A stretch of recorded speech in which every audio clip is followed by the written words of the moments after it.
नमस्कार, Vidarbha city news चॅनलमध्ये आपले स्वागत आहे.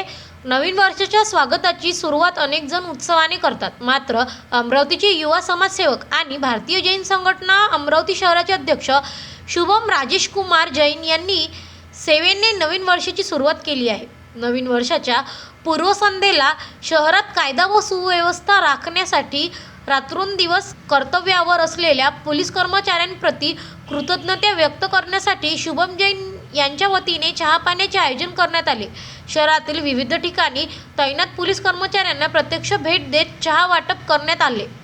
गेल्या अनेक वर्षांपासून सातत्याने हा उपक्रम राबवला जात असून सामाजिक बांधिलकीचे हे उत्तम उदाहरण मानले जात आहे. या उपक्रमात वंदन राक्षसकर, जिगर सेठा आणि इतर सहकाऱ्यांनी सहभाग नोंदवला. वर्षभर शहरात शांतता, सुरक्षितता आणि कायदा सुव्यवस्था राखणाऱ्या पोलिसांच्या कठोर परिश्रमाबद्दल कृतज्ञता व्यक्त करणे हा या उपक्रमाचा मुख्य उद्देश आहे. यावेळी शुभम जैन यांनी सांगितले की अशा उपक्रमांमुळे नागरिक आणि पोलीस प्रशासन यांच्यातील विश्वास अधिक दृढ होतो. या मानवतावादी उपक्रमाचे नागरिक आणि पोलीस प्रशासनाकडून कौतुक होत आहे. Vidarbha city news Amravati.